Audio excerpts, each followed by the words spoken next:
हरिहर चरण कमल मधुबिंदु सुधारस धारमयी गंगा। मुनिवर पर्ण कुटी प्रांगण परिमार्जन पुण्यवती गंगा। खगकुल कलरव मधुरिम ताल तरंगित नृत्य रता गंगा। घन बन बिहरण कर्म रता यति योग विभोग रता गंगा। घन बन बिहरण कर्म रता यति योग विभोग रता गंगा। नमस्तु सर्वेभ्यः। इदानीम् अस्मिन् नामकपटले ये ये समुपस्थिताः सन्ति तेषां समेषां हार्दिकम् अभिनन्दनं। जानन्ति भवन्तः यत् ध्वन्यालोकस्य पाठेऽस्मिन् इदानीं व्यञ्जकता सिद्धिः प्रचलति कि सर्वत्र व्यञ्जकता कथमस्ति तन्निरूपणं प्रवर्तते इदानीं।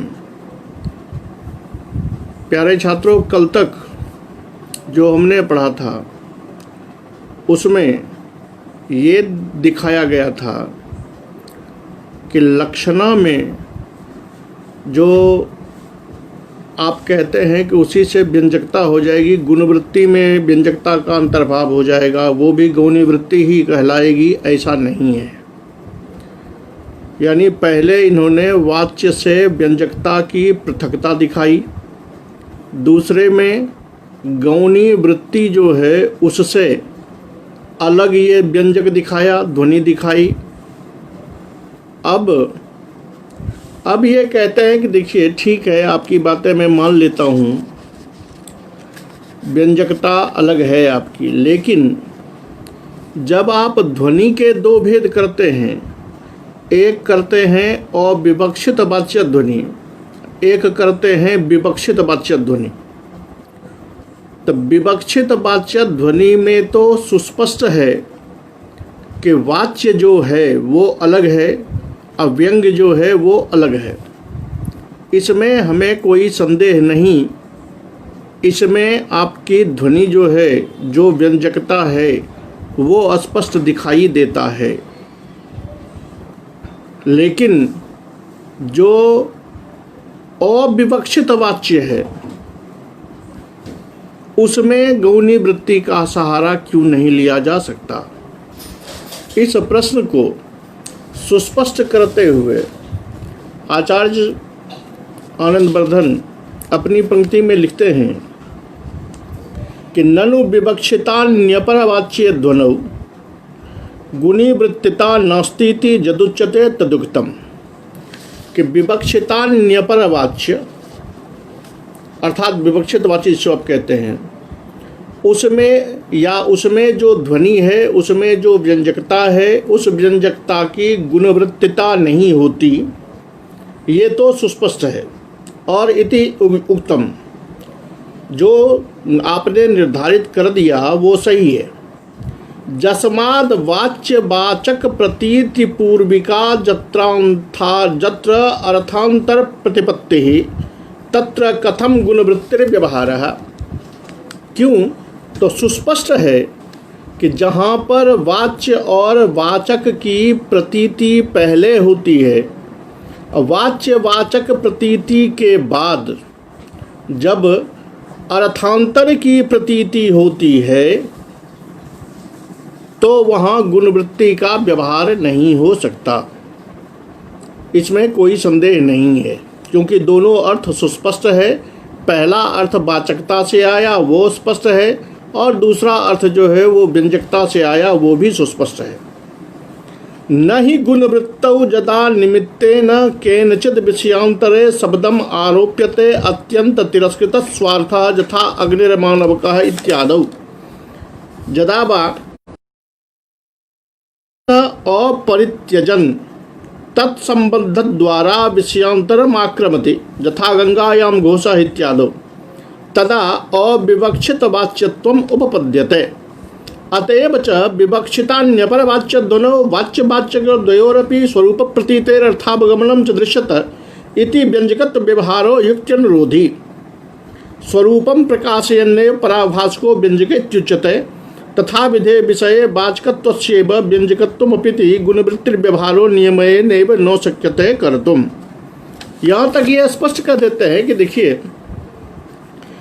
जहाँ पर गुणवृत्ति में किसी कारणवशात, किसी नियम से, किसी निमित्त के कारण, किसी निमित्त से जब व्यापारांतर में शब्द का आरोप होता है और जहाँ अत्यंत तिरस्कृत स्वार्थ होता है, अत्यंत तिरस्कृत ध्वनि जहाँ होती है, जैसे अग्निर्मानवकः का प्रयोग होता है, तो अग्नि और मानवक दोनों एक तो नहीं हो सकता, लेकिन अग्नि के शब्द से उसकी तेजस्विता रूप अर्थ को लेकर हम अर्थ करते हैं कि मानव को यम तेजस्वी। तो अग्नि शब्द का जो अर्थ हम तेजस्विता अर्थ में लेते हैं, जहाँ अग्नि शब्द का जो वाच्यार्थ है उस वाच्यार्थ का पूर्ण रूपेण परित्याग हो जाता है और दूसरे अर्थ का ग्रहण होता है। या गंगायाम घोषः से जब हम शीतत्व पावनत्व रूप अर्थ लेते हैं तो वहाँ तो सुस्पष्ट हो जाता है कि ऐसे जगहों पर वाचकता अलग है और व्यंजकता अलग है, दोनों के स्वरूप की प्रतीति अलग अलग दिखाई देती है। ये स्पष्ट है कि स्वरूपम प्रकाशयन्नेव परावभासको व्यंजक इत्युच्यते। अपने स्वरूप को अवभाषित, अपने स्वरूप को प्रकाशित करता हुआ जब दूसरे अर्थ का अवगमन करवाता है तो वहाँ व्यंजकता होती है। ऐसे विषयों में वाचकत्वस्य व्यंजकत्वमिति गुणवृत्तिर्व्यवहारो नियमेनैव न शक्यते। ऐसे जगहों पर वाचकता या वाचकता का ही दूसरा जो गुणवृत्ति रूप व्यापार है, इसका प्रयोग तो नहीं हो सकता, ये सुस्पष्ट है, इसमें कोई दो मत नहीं है। लेकिन विचारणीय बात ये होता है कि जब अविवक्षित वाच्यस्तु ध्वनि गुणवृत्तेः कथम भिद्यते, जब अविवक्षित वाच्य की बात करते हैं, जहाँ वाच्य विवक्षित नहीं होता है, तब वाच्य जब विवक्षित नहीं है तो स्वभावतः है कि दूसरा अर्थ जो आया वो विवक्षित होता है। तब वाच्यार्थ जो है मुख्यार्थ, उस मुख्यार्थ का बाद होना अपेक्षित है, क्योंकि उसमें वक्ता की कोई अभिलाषा नहीं है। तो स कथम विद्यते, वो गुणवृत्ति से अलग कैसे हो सकता है। तस्य प्रभेदद्वये गुणवृत्ति प्रभेदद्वय रूपता लक्ष्यत एव। अब पूर्व पक्षी का कहना है कि उसके जो दो भेद हैं उसमें प्रभेदद्वय गुणवृत्ति लक्ष्यत, गुणवृत्ति के ही दोनों रूप दिखाई देते हैं।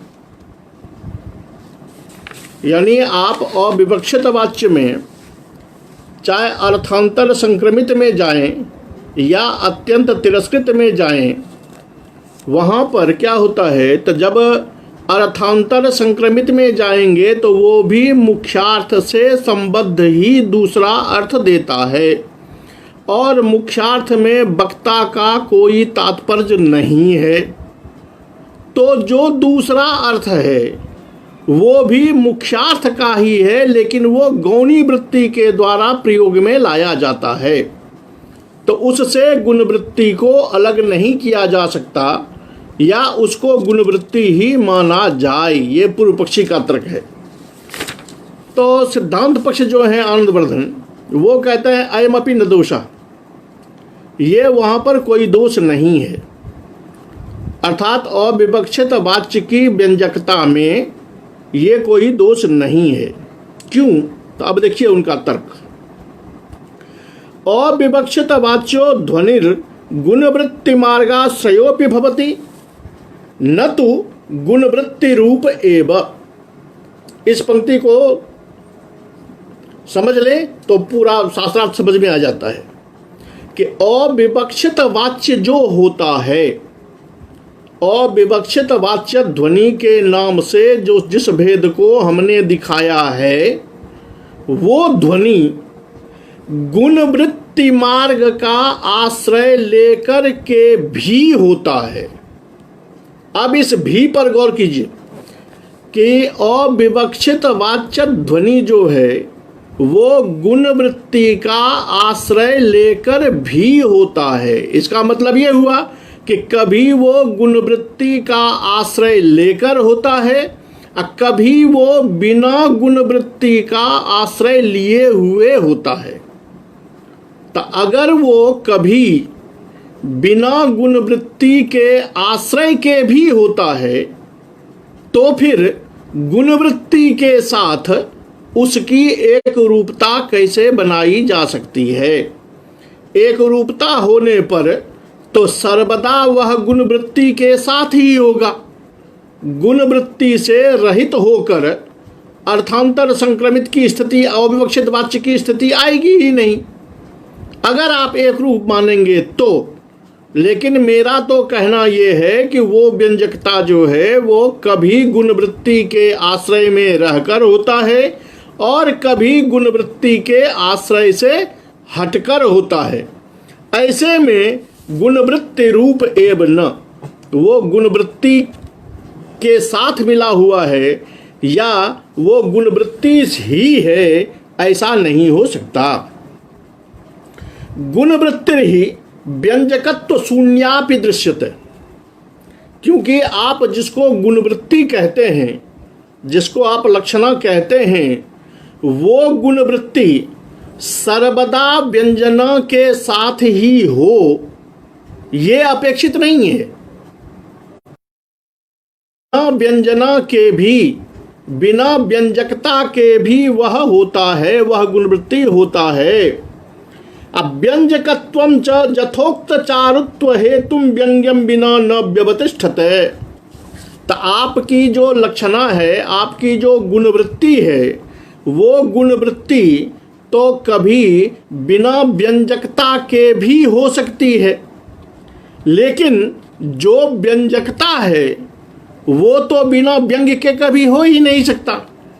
तो अब अंतर देख लीजिए।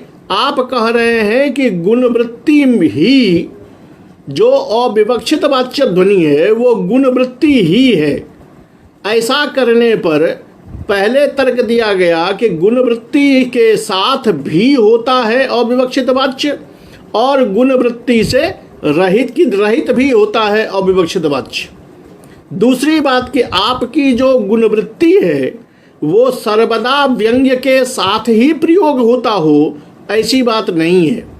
कहीं वो बिना व्यंग्य के भी प्रयुक्त होता है, जबकि अविवक्षित वाच्य ध्वनि जो है वो कभी भी बिना व्यंग्य के नहीं होगा, क्योंकि बिना व्यंग्य अगर रखेंगे तो व्यंजना कहेंगे कैसे? उसको व्यंजक कह ही नहीं सकते, उसके बिना नहीं हो सकता।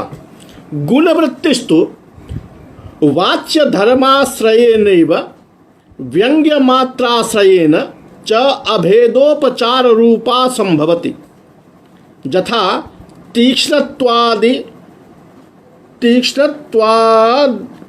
अग्निर्माणवकः आह्लादकत्वात् चंद्र एवाच मुखमित्यादौ।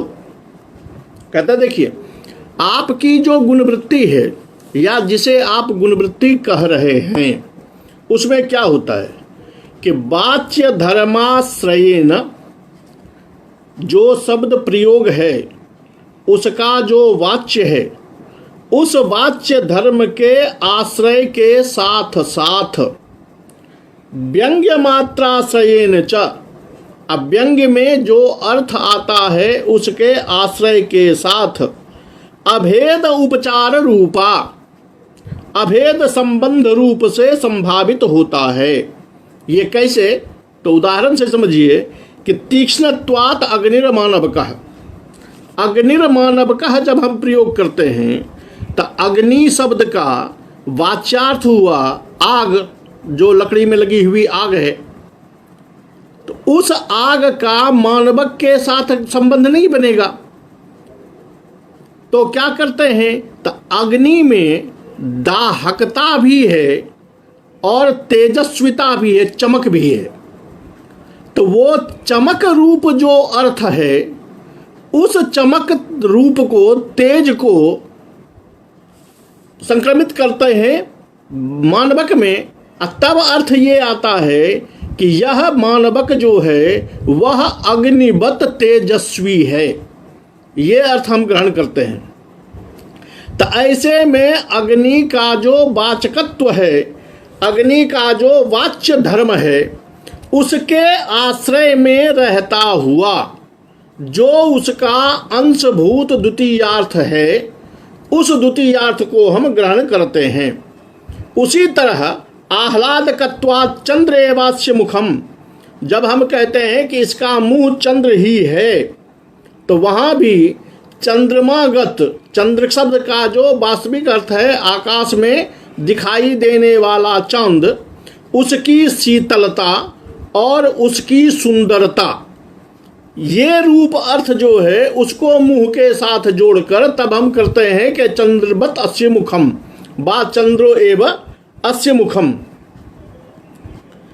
यापि लक्षणा रूपा गुणवृत्ति, जहाँ लक्षणा रूपा गुणवृत्ति है या लक्षणा रूप में गुणवृत्ति है, सापि उपलक्षणीय अर्थ संबंध मात्राश्रयेन चारु रूप व्यंग्य प्रतीतिम विनापि संभवति यथा मंचाः क्रोशन्ति इत्यादि।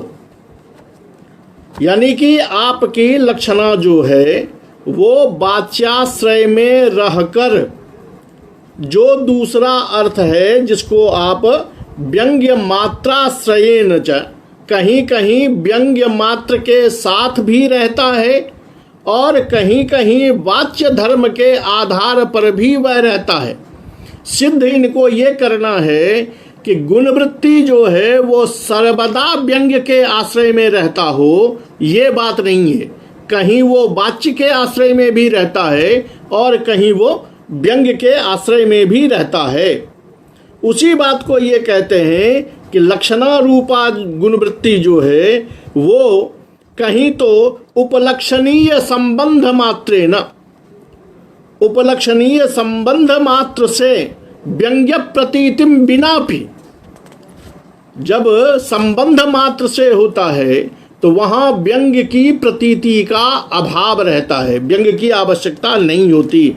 यथा मंचाः क्रोशन्ति इत्यादौ। मंचाः क्रोशन्ति में जब हम कहते हैं कि मंच चिल्ला रहा है, तो मंच सर्वदा तो नहीं चिल्ला सकता, क्योंकि मंच तो ईंटें का बना हुआ होता है। तो लक्षणा से यही जोड़ते हैं कि जब मंच पर नेता होता है, नेता और मंच का जो आधाराधेय संबंध है, उस संबंध के द्वारा मंच से नेता में लक्षणा जाती है और तब ये होता है कि नेता चिल्ला रहे हैं। तो यहाँ व्यंजना नहीं है, केवल आधाराधेय संबंध के मात्र पर या संबंध के आधार पर यहाँ आपने लक्षणा किया है। जत्र तु चारु रूप व्यंग्य प्रतीति हेतु, और जहाँ पर, यहाँ तो अब मंचाः क्रोशन्ति में दिखा दिया कि यहाँ केवल संबंध मात्र है, यहाँ व्यंग्य की आवश्यकता नहीं है। अब बिना व्यंग्य के भी यहाँ लक्षणा होती है। आगे की बात करते हैं कि जहाँ चारु व्यंग्य प्रतीति हेतु, जहाँ सुंदर व्यंग्य के प्रतीति का कारण है लक्षणा में, वहाँ भी व्यंजकत्वानुप्रवेशे नैव व्यंजकत्वम, वहाँ आपकी गुणवृत्ति के कारण चारुता होती है, आपकी लक्षणा वृत्ति के कारण वहाँ व्यंजकता होती है, ऐसी बात नहीं है। बल्कि लक्षणा तो अपनी जगह हो जाती है, गुणवृत्ति का प्रयोग अपनी जगह हो जाता है। व्यंजकत्व के अनुप्रवेश से वहाँ व्यंजकता की उपस्थिति होती है और वही व्यंजकता उस व्यंग्य अर्थ की चारुता का संपादन करता है। और नैव वाचकत्ववत्, याद रहे कि वहां पर भी व्यंजकत्व के अनुप्रवेश से जब चारुता आती है, तो याद रहे कि अर्थ तो आया व्यंजकत्व के अनुप्रवेश से, व्यंजकता तो आई, लेकिन वाचकत्ववत न, वाचकता की तरह नहीं होता। वाचकता आप जानते हैं कि निर्देश मात्र से होता है। असंभविना चार्थेन जत्र व्यवहारः, जहां पर असंभव अर्थ के साथ व्यवहार होता है। असंभव अर्थ के साथ कैसे व्यवहार होता है? तो उदाहरण देते हैं कि सुवर्ण पुष्पाम पृथ्वी चिन्वन्ति पुरुषास्त्रयः, ये जो श्लोक आपने पहले पढ़ा है कि सोने के फूलों वाली पृथ्वी, तो जानते हैं कि सोना एक धातु है, उस धातु से बना हुआ फूल और उस फूल वाली लता, ऐसी पृथ्वी तो है नहीं। पृथ्वी पर सोना धातु का कोई फूल उगता हो, ऐसी बात तो नहीं है। फिर यहाँ अर्थ कैसे ग्रहण करते हैं? इत्यादौ चार रूप व्यंग्य प्रतीति रेव प्रयोजिका इति तथा विधे विषयेपि गुणवृत्तौ सत्यामपि ध्वनि व्यवहारः एव युक्त्य निरोधी। यहाँ क्या होता है कि यहाँ देखिए, जो ही हमने कहा कि सुवर्ण पुष्पाम पृथ्वीम, सोने के फूल वाली यह धरती है, तो मुख्यार्थ बात तो हो ही जाएगा, क्योंकि धरती पर सोने का फूल तो उगता नहीं। लेकिन अर्थ हम क्या लेते हैं? अर्थ लेते हैं कि धन समृद्धिमय, जैसे सोने का फूल जहाँ पर हो वहाँ धन की पर्याप्तता होगी, तो सोने के फूल वाली पृथ्वी, इससे हम ये अर्थ लेते हैं कि जो पृथ्वी धन धान्य संपन्न है। ऐसे पृथ्वी को तीन लोग चुनते हैं, जो आगे श्लोक में कहा गया है। कहते हैं ऐसे जगहों पर गुणवृत्ति सत्यामपि, ऐसे जगहों पर गुणवृत्ति तो है, क्योंकि सोने का फूल रूपी या सोने के फूल को धारण करने वाली जो पृथ्वी है, यहाँ तो अर्थबाधित होता है, तो यहाँ गुणवृत्ति का प्रयोग है। लेकिन गुणवृत्ति के साथ साथ ध्वनि व्यवहार भी होता है। ध्वनि व्यवहार क्यों? तो जिसने भी प्रयोग किया है कि सुवर्ण पुष्पाम पृथ्वी, तो निश्चित रूप से क्या प्रयोग करने वाला भी तो जानता है कि सोना एक धातु है और उसका फूल नहीं होता, या उसके फूल से युक्त यह पृथ्वी नहीं होती। तो उसको कहने का तात्पर्य कुछ और है, वो कुछ और कहना चाहते हैं। जो वो चाहते हैं उसको बताने के लिए उसने यह शब्द प्रयोग किया है। तो इसमें मुख्यार्थवाद होकर के गुणवृत्ति का प्रयोग तो है, लेकिन गुणवृत्ति के प्रयोग के साथ साथ ध्वनि व्यवहार एवं, यहाँ भी ध्वनि व्यवहार ही किया जाता है। तस्मात् अविवक्षित वाच्य ध्वनौ द्वयोरपि प्रभेदयोर व्यंजकत्व विशेषा अविशेषा वा व्यंजकत्व विशेषा विशेष विशिष्टा गुणवृत्तिर न तो तदेक रूपा सहृदय हृदय आह्लादनी प्रतिमाना प्रतीति हेत्वत्वात् विषयांतरे तद्रूप शून्यायाः दर्शनात्। अब ये उसी बात को सुस्पष्ट कर देते हैं कि इसलिए अविवक्षित वाच्य ध्वनि के जो दो रूप हैं, एक अर्थांतर संक्रमित है, एक अत्यंत तिरस्कृत है, उसमें आप ये कहिए कि व्यंजकत्व विशेष विशिष्टा गुणवृत्ति, यानी जो आपकी गुणवृत्ति है कि एक ही शब्द एक मुख्य वृत्ति से अलग अर्थ देता है और गुणवृत्ति से अलग अर्थ देता है, तो उस गुणवृत्ति से सुवर्ण पुष्पाम जैसे धातु पद में अर्थ नहीं लगेगा। उसके लिए आपको क्या करना पड़ेगा? तो व्यंजकत्व विशेष विशिष्टा गुणवृत्ति, यानी ऐसी गुणवृत्ति जिसमें व्यंजकता विशेष का अनुप्रवेश है, ऐसा करके गुणवृत्ति और व्यंजक विशेष विशिष्टा गुणवृत्ति अलग से करना पड़ेगा। तदेक रूपान, आपकी गुणवृत्ति के साथ ही अर्थांतर संक्रमित या अत्यंत तिरस्कृत का बोध हो जाएगा, ऐसी बात नहीं है। तदेक रूपा सहृदय ह्लादिनी प्रतिमाना, तदेक रूपा अर्थात गुणवृत्ति के साथ एक रूपता में एक साथ प्रतीयमान होने वाला या लोगों की अनुभूति का विषय होने वाला विषयांतरे तद्रूप शून्याया दर्शनात्। ऐसा क्यों होगा? वहाँ आप गुणवृत्ति को क्यों नहीं मानेंगे? तो कहता है विषयांतरे, कहीं दूसरी जगह पर जाकर वो व्यंग्य तो दिखाई देगा लेकिन आपकी गुणवृत्ति दिखाई नहीं देगी। जहाँ आपकी गुणवृत्ति दिखाई देती है और व्यंग्य भी दिखाई देता है तो वहाँ तो व्यंग्य विशेष विशिष्टा गुणवृत्ति का प्रयोग करना पड़ेगा, लेकिन गुणवृत्ति के साथ उसकी एक रूपता नहीं होगी, क्योंकि एक रूपता हो जाने पर सभी जगह व्यंग्य के साथ में गुणवृत्ति का होना आवश्यक हो जाएगा। लेकिन कहीं कहीं विषयांतर में जहाँ केवल व्यंग्य होता है, जहाँ लक्षणा नहीं होती, वहाँ जाकर के आपकी समस्या आ जाएगी। या जहाँ बिना व्यंग्य के लक्षणा होती है वहाँ पर आपकी गुणवृत्ति तो रहेगी लेकिन व्यंग्य नहीं होगा। अपि च व्यंजकत्व लक्षणो जह शब्दार्थयोर धर्मः, व्यंजकत्व लक्षणो जह शब्दार्थयोर धर्मः स्वप्रसिद्ध संबंधानुरोधीति कस्यचित् विमत विषयताम अर्हति। ये बातें पहले भी कहे थे, उसी बात को इन्होंने दोहरा भी दिया है कि व्यंजकत्व का जो लक्षण है, जो व्यंजकता है, वो शब्द और अर्थ का जो धर्म है, क्योंकि व्यंजकत्व भी तो शब्द और अर्थ में ही है, तो शब्द और अर्थ का जो व्यंजकत्व लक्षण वाला धर्म है वह प्रसिद्ध संबंध के अनुरोध से होता है।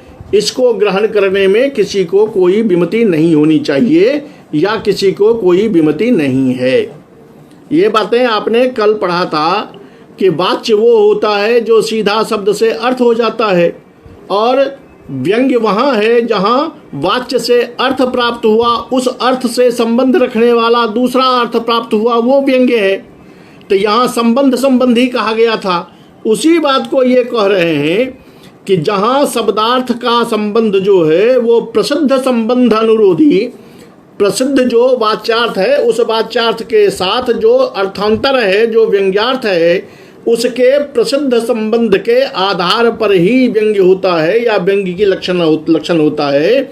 इसमें किसी को कोई विमति नहीं है, ये सबने स्वीकार किया है। शब्दार्थयोर ही प्रसिद्धो जह संबंधो भावाख्यः अनुरुन्धानः एव व्यंजकत्व लक्षणो व्यापारः सम्यगंतर संबंधात औपाधिकः प्रवर्तते।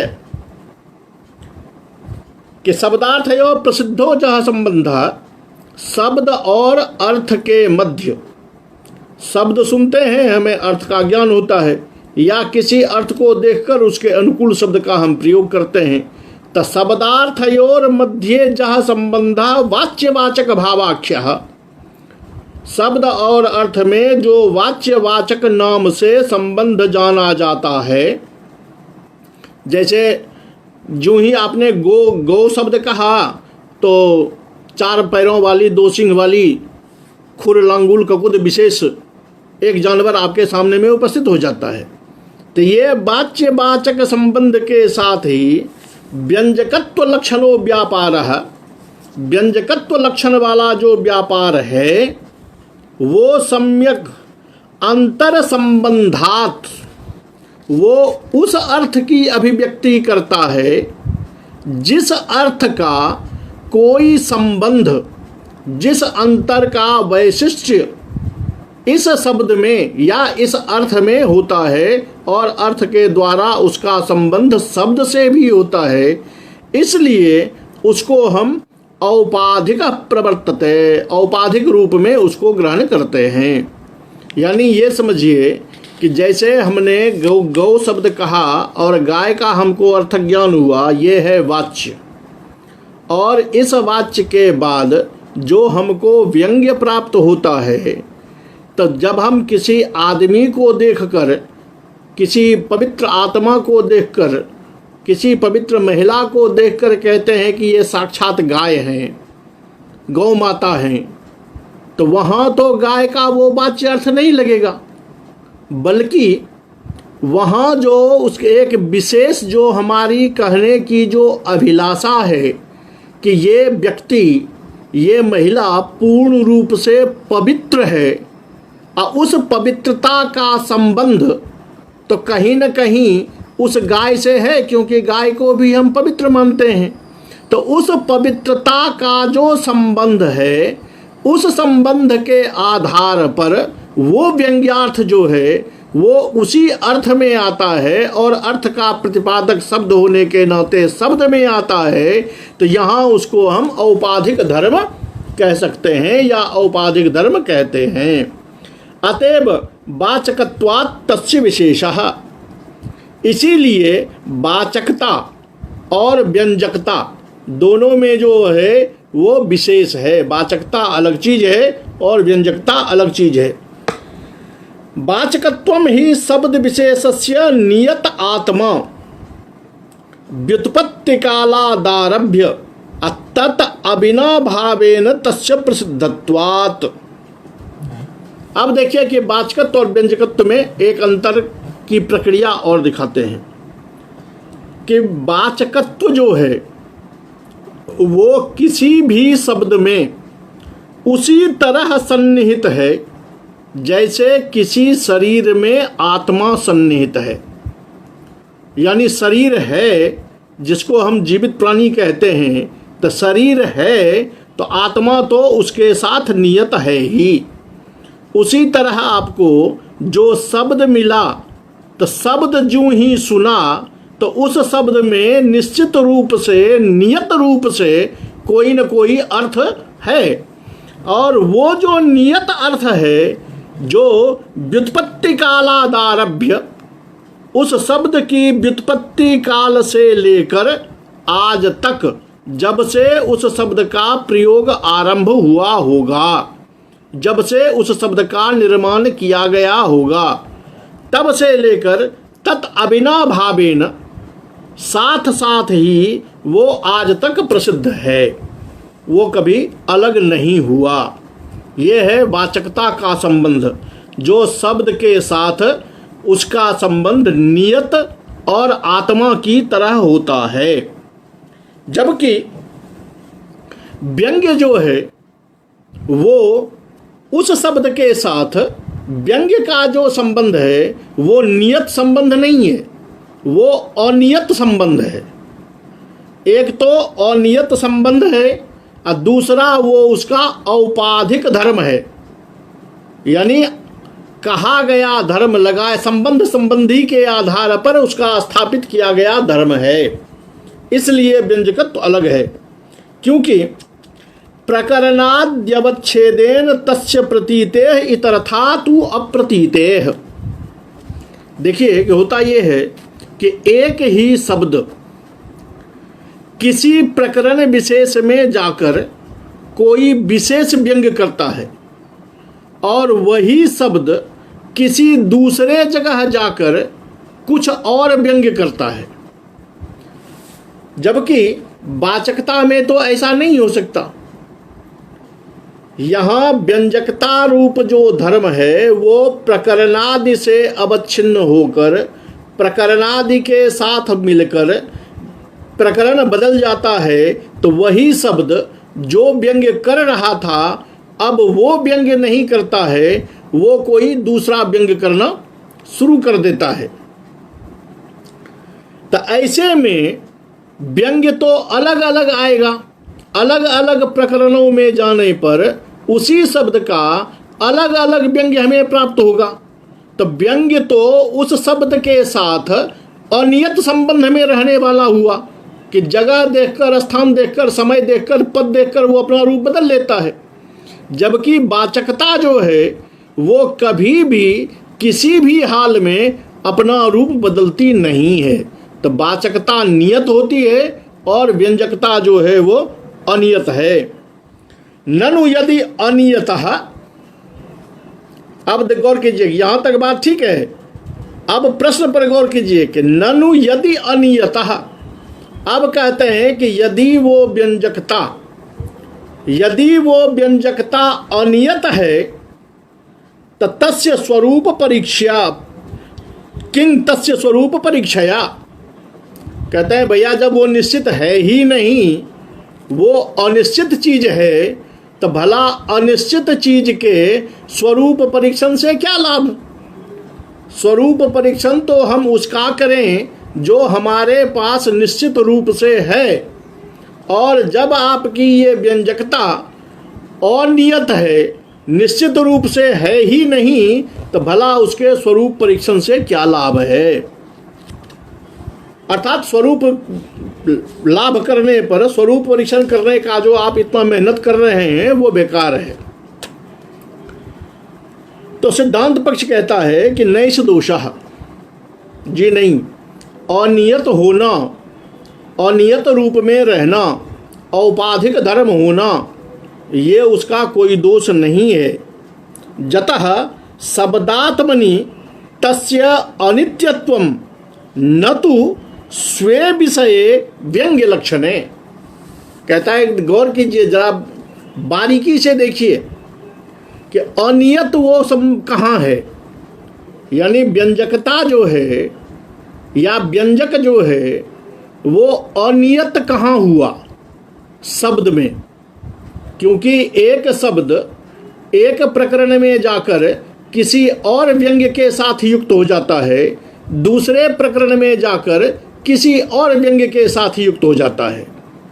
तो शब्द के साथ जो उसका संबंध है वो तो अनियत है, लेकिन व्यंजकता जो व्यापार है वो व्यंजकता रूपी व्यापार अपने में तो नियत है ना, कि जहां भी वो दूसरे अर्थ को लाता है वो व्यंजकता के बल पर ही आता है। तो व्यंजकता जो अपने में है, तो व्यंजकता अपने विषय में तो नियत है। हाँ, शब्द के साथ जब उसका संबंध देखेंगे तब वो अनियत होता है। इसलिए अनियत होना इसका कोई दोष नहीं है। यथा लिंगत्वम आश्रयेषु अनियतावभासम इच्छाधीनत्वात् स्वविषयाव्यभिचारी च तथैवेदं तथा दृष्टम व्यंजकत्वम, कहता है जैसे मान लिया जाए कि आप धुएं का कारण, धुएं को देखकर अग्नि की परीक्षा करते हैं। पर्वतो बह्निमान धूमात्, ये सुप्रसिद्ध उदाहरण है। तो वहाँ जब आप धुआं जो आपका हेतुभूत है, लिंगभूत है, उसको जब आप कारण मानते हैं, तो मैं ये पूछता हूँ कि धुआं जो है उसका अग्नि के साथ लिंगत्व आश्रयेषु नियतावभासम, उसमें हेतुत्व है, धुएं में हेतुत्व है, ये तो निश्चित है, क्योंकि वो अग्नि को प्राप्त करने का कारण है। जहाँ जहाँ धुआं है वहाँ वहाँ आग है। तो ये आग में, धुआं में जो अग्नि का, अग्नि रूपी लिंगी का जो लिंगत्व है, जो कारणत्व है, जो वो कारण बनता है, ये तो नियतावभासम है। लेकिन स्व-विषय व्यभिचारित्वा, स्व-विषय नियतावभासम स्व-विषय अव्यभिचारी च, और वो धुआं आग से उठता है, तो आग के साथ जो उसका संबंध है वो उसका नियत संबंध है। लेकिन जब आप उसको लिंग बनाते हैं तो उस समय उसका संबंध जो है वो अनियत हो जाता है, क्योंकि इच्छाधीनत्वात्। क्योंकि जब आप उसको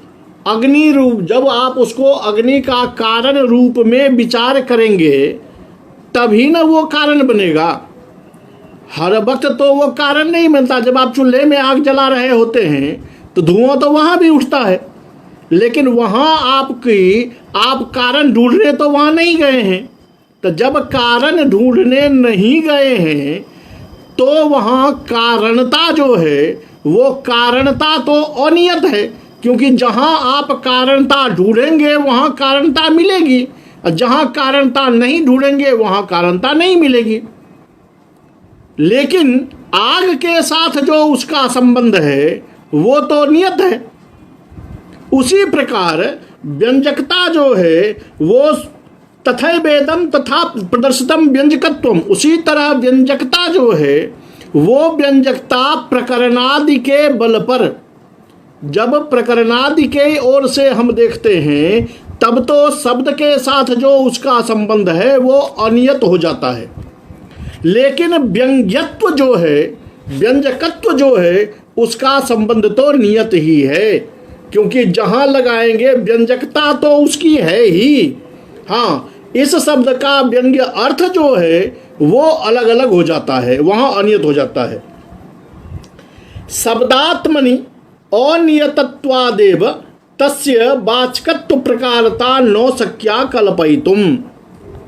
अब देखिए कि शब्दात्मनि, शब्द के साथ जो व्यंजकता का संबंध है उस संबंध के आधार पर देखेंगे तो वाचकता जो है वो आत्मा के रूप में नियत रूप में रहता है, अब व्यंजकता जो है वो अनियत रूप में रहता है। इसलिए वाचकता या वाचकत्व प्रकारता, वाचकत्व ही व्यंग्यत्व है ऐसा तो आप कह ही नहीं सकते, क्योंकि वाचकता जो है वो नियत और व्यंग्यत्व जो है, व्यंजकता जो है वो अनियत संबंध से है। इसलिए स्पष्ट है कि दोनों विषय अलग अलग हैं, वाचकता के साथ उसका कोई संबंध नहीं है। यदि ही वाचकत्व प्रकारता तस्य भवेत् शब्दात्मनि नियततापि स्याद वाचकत्ववत्।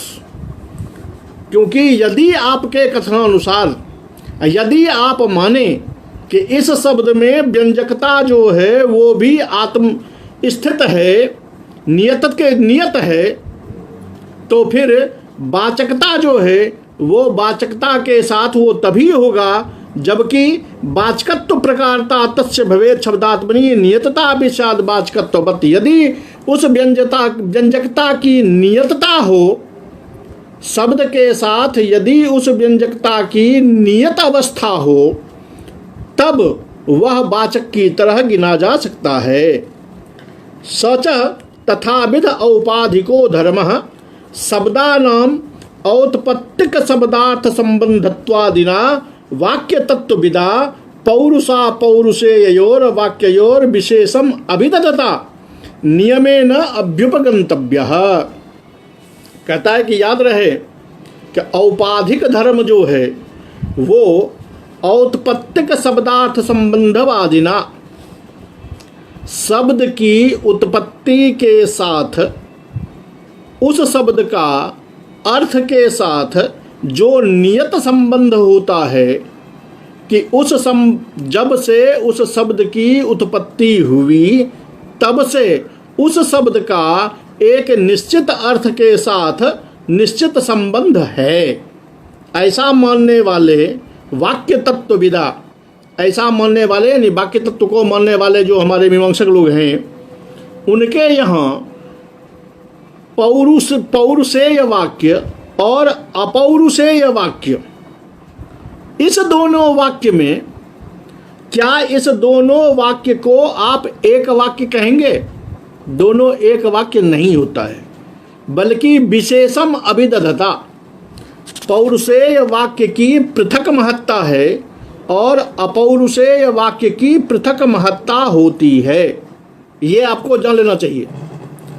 इसलिए कहा गया कि जिसमें कोई विशेष अर्थ है जिसमें कोई विशिष्टता है, इसीलिए पौरुषेय को अलग मानते हैं और अपौरुषेय को अलग मानते हैं। उसी तरह जब शब्द में वाचकता जो है वो नियत संबंध से आत्मा की तरह है, आत्मा और शरीर के संबंध के जैसा है, उसी तरह जब व्यंग्य जो है, व्यंजकता जो है वो अनियत संबंध से है, तो भला फिर दोनों को आप एक कैसे मानेंगे?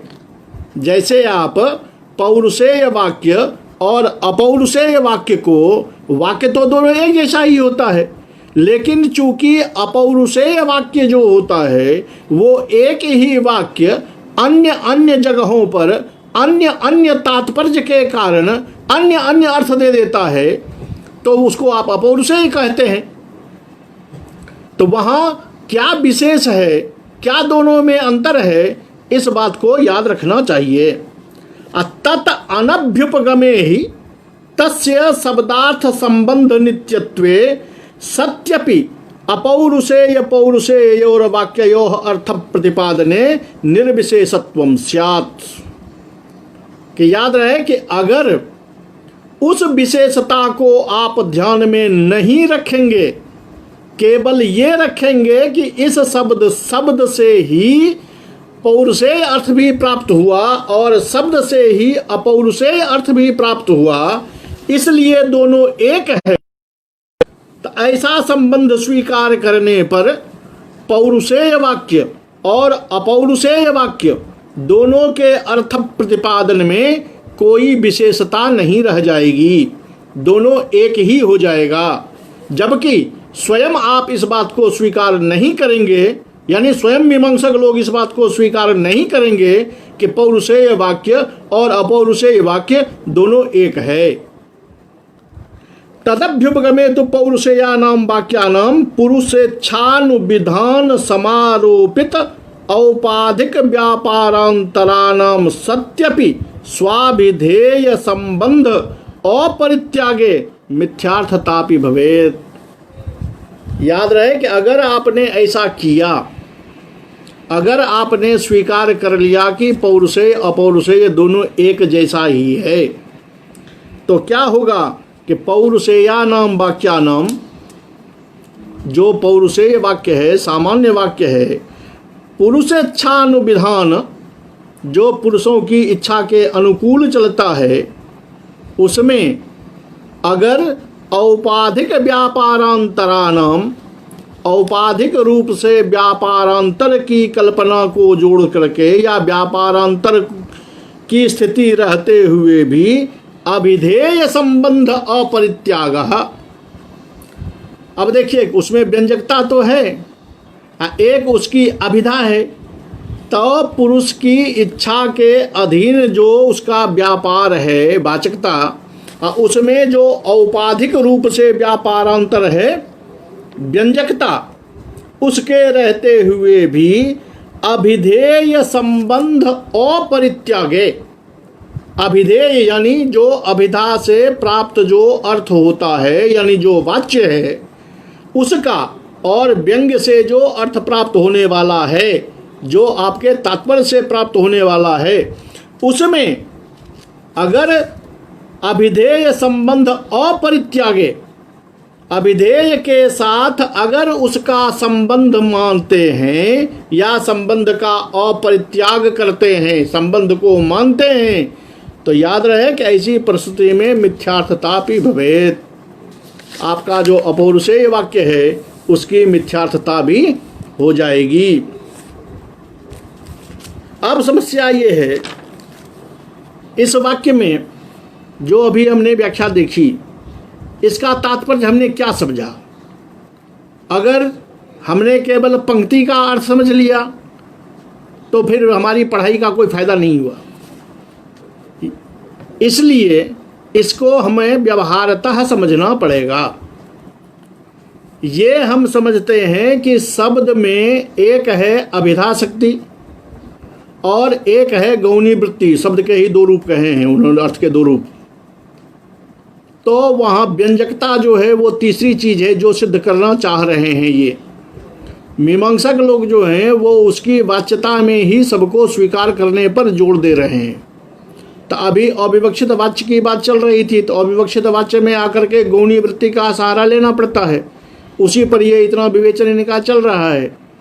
यहाँ उनको कहना ये है कि अगर आप ये मानेंगे कि चूंकि व्यंग्य अर्थ जो है या व्यंजकता जो है वो शब्द से प्राप्त होने वाला अर्थ में अलग से संबंध रखने के कारण औपाधिक धर्म हो जाता है और वो प्रकरण के वशीभूत हो करके कहीं होता है, कहीं अलग हो जाता है, कहीं नहीं होता है, या अलग अलग प्रकरणों में जाकर अलग अलग स्थानों पर जाकर वो अलग अलग व्यंग्य करता है, तो उस व्यंजकता का शब्द के साथ अनियत संबंध हुआ।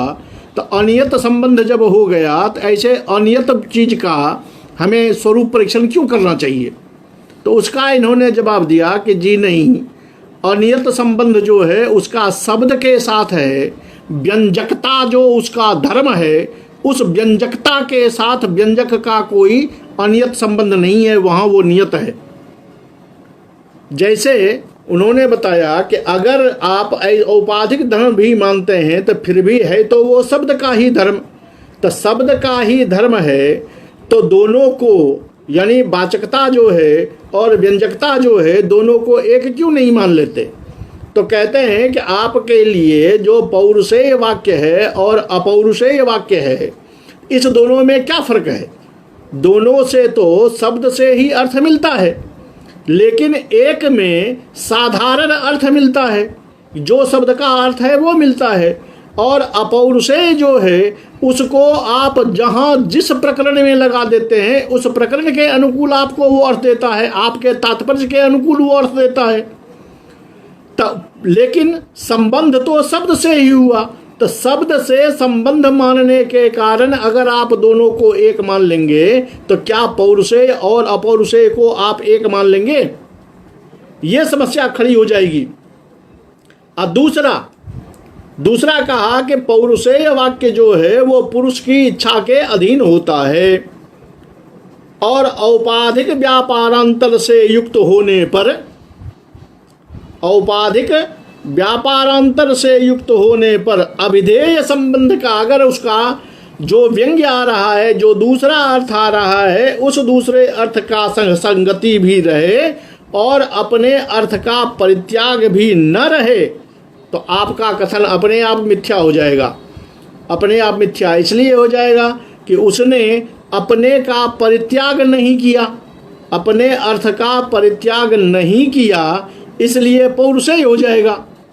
और चूंकि अपने अर्थ को छोड़कर दूसरे अर्थ से उसका संबंध है, ऐसा कहने पर वो अपौरुषेय हो जाएगा। तो ऐसी परिस्थिति में आपका कथन स्वयं मिथ्या हो जाएगी। दृश्यते ही भावानाम अपरित्यक्त स्वस्वभावानामपि सामग्र्यंतर संपात संपादित उपाधिक व्यापारांतराणाम विरुद्ध विक्रियत्वम।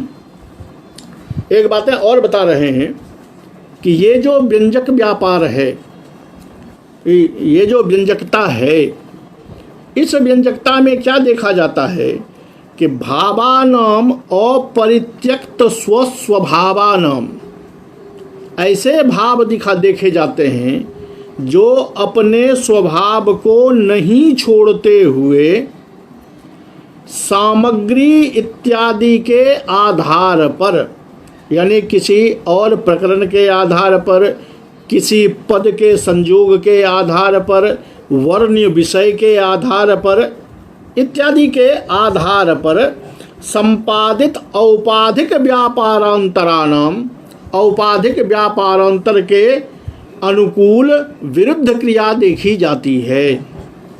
क्या हुआ इसका अर्थ ये समझिए कि ऐसा देखा जाता है जब हम व्यंग्य का प्रयोग करते हैं या व्यंजकता का संबंध देखते हैं, तो जो शब्द हमने प्रयोग किए हैं उसका जो अपना अर्थ है, उस अर्थ का ज्ञान हमें रहता है। उस अर्थ के ज्ञान के साथ साथ किसी और सामग्री के बल पर प्रकरणादि के बल पर, संयोग वियोग प्रकरण इत्यादि के बल पर, या वर्ण्य विषय के बल पर, वर्ण्य जो है उसके देश काल के आधार पर, वर्ण्य की स्थिति के आधार पर उस शब्द का मूल अर्थ ग्रहण हो, मूल अर्थ ध्यान में रहते हुए भी औपाधिक धर्म से, यानी दूसरा धर्म जो हमें प्रतीत होता है, वो प्रतीति जो उसका मुख्य अर्थ है उसके सीधा विरुद्ध प्रतीत होता है। जैसे हिममयूख प्रवृत्ति नाम निर्वापित सकल जीवलोकम शीतलत्व मुद्बहतामेव प्रिया विरह दहन दह्यमान मानसैर जनैरालोक्यमाना नाम सताम संतापकारित्वम प्रसिद्धमेव। कहता है कि जैसे चंद्रमा का वर्णन करते हैं, तो जब चंद्रमा का वर्णन करते हैं तो चंद्रमा की जो शीतलता है, चंद्रमा का जो स्वरूप है, चंद्रमा का जो सुंदरता है, उस चंद्रपद के वर्णन से या चंद्रपद की स्थिति से उसका तो ज्ञान हमें होता ही है। नहीं होता है ये बात तो नहीं है, चंद्रमा का ज्ञान तो हमें होता ही है, चंद्रगत शीतलता का भी ज्ञान होता है। लेकिन वही शीतलता का वर्णन अगर किसी विरहिणी नायिका के वियोग काल में वर्णित होता है, या वियोगी नायक के लिए वियोग के समय में वह वर्णित होता है, तो उस प्रिया का जो वास्तविक विरह रूपी आग है, उस विरह रूपी आग से जलता हुआ जो सहृदयों का चित्त, क्योंकि सहृदयों का चित्त वर्णित नायक के साथ साधारणीकरण में रहता है, एक जैसा रहता है, तो उस वियोगानल से दग्ध जो चित्त है, उस चित्त पर वही चंद्रमा जो शीतल कारिता से युक्त है, जो शीतल है, वही यहाँ पर क्या होता है, तो संतापकारित्वम, संताप करने वाला हो जाता है। अब देखिए कि जो वाचकता संबंध से चंद्रमा का जो अर्थ है वो है शीतल, शीतलता उसका धर्म है, तो उस शीतलता का भी ज्ञान है।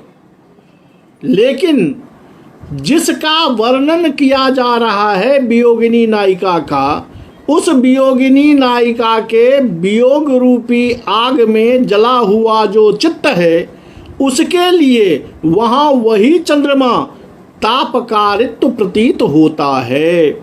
ऐसा सहृदयों की प्रतीति है जो सभी जानते हैं। अब कहिए कि वाचकता और व्यंजकता दोनों एक कैसे होगी, क्योंकि वाचकता से तो वो शीतकारित्व का ज्ञान होगा। चंद्रमा शब्द से कोई भी दाहकता तो नहीं लेगा, लेकिन व्यंजना के द्वारा जो अर्थ प्राप्त हो रहा है वो अब उसी चंद्रमा का तापातिशयत्व, तापकारित्व प्रतीत हो रहा है, इसलिए दोनों अलग अलग है। तस्मात् पौरुषेयानां वाक्यानां सत्यपि नैसर्गिके अर्थ संबंधे मिथ्यार्थत्वं समर्थयितुम् इच्छता वाचकत्व व्यतिरिक्तं किंचित रूपम औपाधिकम व्यक्तमेवाभिधानीयम्।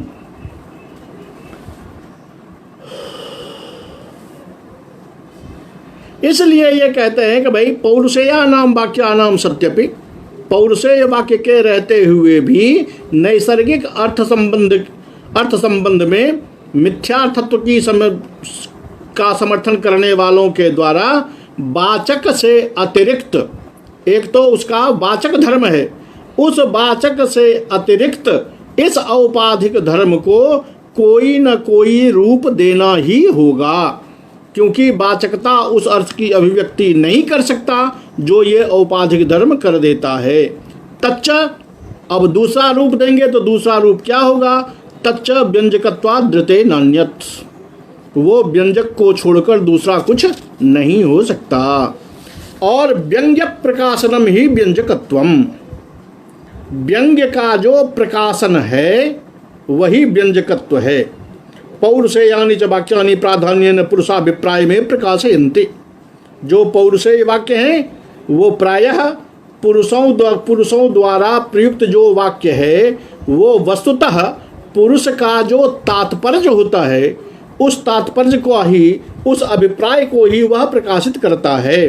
सच व्यंग्य एव न त्वभिधेयः, और वो जो तात्पर्य को प्रकाशित करता है, अभिप्राय को प्रकाशित करता है, वो अभिप्राय विशेष जो है वो व्यंग्य ही होगा, वो अभिधेय नहीं होगा। तेन सह अभिधानस्य वाच्यवाचक भाव लक्षण संबंधाभावात्, क्योंकि उस अभिप्राय रूप अर्थ का शब्द के साथ वाच्यवाचक रूपी लक्षण संबंध नहीं होता। वाच्यवाचक रूप संबंध जो है वो उस अभिप्राय वाले अर्थ के साथ नहीं होता है, उसका संबंध अलग होता है या उसका रूप दूसरा होता है। जैसे मैंने कहा कि चंद्रमा का अभिधा से संबंध, वाचकत्व संबंध जो है वो शीतलता से है, शीतल चांद का ज्ञान होगा। लेकिन जब विरहिणी की जगह पर वो अग्नि तापकारित्व रूप से ज्ञान होगा तो उसका अभिप्राय तो गया तापकारित्व में। चंद्रमा का तापकारित्व के साथ वाच्यवाचक संबंध तो नहीं बनेगा। नन्वेव न्यायन सर्वेषामेव लौकिकानां वाक्यानां ध्वनि व्यवहार प्रसक्तः। इसी तरह से सभी लौकिक वाक्यों में ध्वनि व्यवहार होता है। सर्वेषामप्यनेन न्यायेन व्यंजकत्वात्, और ऐसी जहाँ जहाँ स्थिति है वहाँ सभी जगह व्यंजकता होती है। किंतु वाक्य वक्त्यभिप्राय प्रकाशनेन जद व्यंजकत्वं तत्सर्वेषामेव लौकिकानां वाक्यानां अविशिष्टम। लेकिन कहते हैं वक्तृ अभिप्राय प्रकाशनेन, वक्ता के अभिप्राय को प्रकाशित करने के लिए कारण, जहाँ पर वो वक्ता के अभिप्राय को प्रकाशित करता है या प्रकाशित करता हुआ जो व्यंजकता है, वो व्यंजकता सर्वेषामेव लौकिकानां वाक्यानां अविशिष्टम, वो सभी लौकिक वाक्यों में अविशिष्ट यानी एक जैसा ही होता है। एक जैसा से मतलब क्या हुआ, आप ये मत समझिए कि यहाँ ऐसा हुआ वहाँ वैसा हुआ तो इस व्यंजकता के अलग अलग भेद होंगे, बल्कि व्यंजकता जो है वो सब जगह एक ही है, क्योंकि वह वक्ता के द्वारा प्रयुक्त जो शब्द है उसके केवल वाच्यार्थ को नहीं बताता, बल्कि उसी शब्द के द्वारा वक्ता का जो अभिप्राय है उस अभिप्राय को अभिव्यक्त कर देता है। अब चाहे वक्ता का अभिप्राय रस में हो, चाहे अलंकार में हो, चाहे वस्तु, तो वहाँ पर व्यंजकता तीनों में एक ही होगी, क्योंकि वो वक्ता के अभिप्राय को स्पष्ट करता है। वाचकत्वान् न भिद्यते व्यंग्यम ही तत्र नान्तरीयकतया व्यवस्थितम। कहता है वाचकत्वान् न भिद्यते, वो वाचकत्व से अलग नहीं होता, क्योंकि व्यंग्यत्व ही तत्र नान्तरीयकतया व्यवस्थितम। वहाँ व्यंजकता जो है वो केवल संबंध मात्र में नहीं होता है, बल्कि असंबंध में भी होता है। आप कहेंगे कि जहाँ पर वो संबंध से है वहाँ अलग, और जहाँ असंबंध से है तो वहाँ अलग। कहता है नहीं, ये व्यंजना का अपना रूल है, व्यंजकता का ये विशेषता है कि वो कहीं उसके साथ संबंध मात्र में रहता है, और यानी संबंध रखते हुए उस अभिप्राय को बोध करता है, और कहीं वाचकता से संबंध न रहने वाले अभिप्राय का भी बोध करता है। न तो विवक्षितत्वेन, जस्य तो विवक्षितत्वेन व्यंग्यस्य स्थितिः तद व्यंजकत्वं ध्वनि व्यवहारस्य प्रयोजकम। और कहता है कि जस्य विवक्षितत्वेन, जहाँ जो विवक्षित रूप में व्यंग्य की स्थिति है, यस्य शब्दस्य विवक्षितत्वेन, विवक्षित रूप में व्यंग्य की स्थिति होती है, तद व्यंजकत्वं ध्वनि व्यवहारस्य प्रयोजकम। वह व्यंजकता जो है, वह व्यंजकत्व जो है वो ध्वनि व्यवहार का प्रयोजक होता है।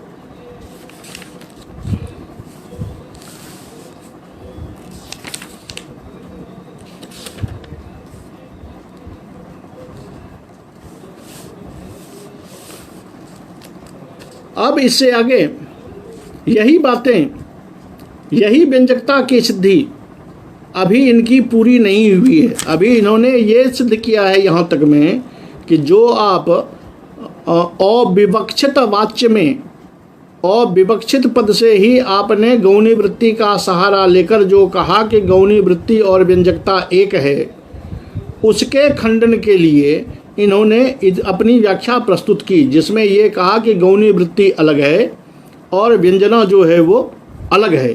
ये दोनों एक साथ नहीं हो सकता। व्यंजकता ये बता दी इन्होंने कि व्यंजकता ये अभिधा से भी अलग है और आपकी जो गौणी वृत्ति है उससे भी अलग है। अब इसके आगे इनकी फिर शंका आएगी कि अभिप्राय विशेष रूपम व्यंग्यम शब्दार्थाभ्याम प्रकाशते तद्वद विवक्षितम तात्पर्येन प्रकाश्यमानम यत्। अब अभिप्राय विशेष की जो बात कही कि अभिप्राय विशेष को बोध करने वाली जो है वो व्यंजकता है, वो व्यंजकता शब्द के साथ कभी संबंध में रहता है, कभी असंबंध में भी रहता है।